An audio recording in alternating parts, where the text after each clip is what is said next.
Je me présente, je m'appelle Alexis Munoz, je suis producteur d'huile d'olive et élaïologue.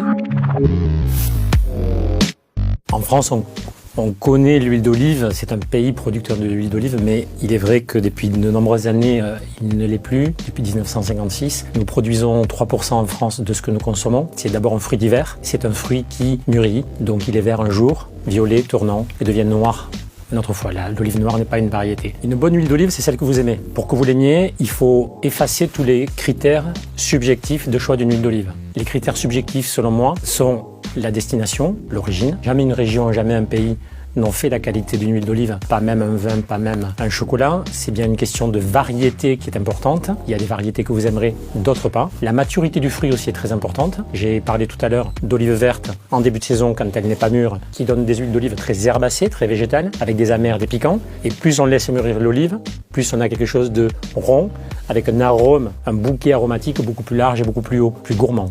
Une huile d'olive, il est marqué sur la bouteille à conserver à l'abri de la lumière et de la chaleur. Ça veut tout dire. Une huile d'olive est un produit extrêmement sensible à l'air, à la lumière, à la chaleur. Et j'ai toujours été très étonné de voir beaucoup de bouteilles transparentes dans l'huile d'olive. C'est en train de changer. Quand je suis arrivé avec mes petits bidons, j'ai un peu surpris dans ce monde-là. Mais je voulais juste faire une chose, c'était protéger les huiles d'olive de la lumière. Alors je vous ai amené juste 2 bidons, fruités verts, fruité noir. Ça c'est génial pour l'été, c'est solaire, pour les salades, pour les tomates mozzarella. Ça c'est réconfortant et ça va bien sur une purée de panais, de butternut, de topinambour. C'est réconfortant, c'est gourmand en hiver.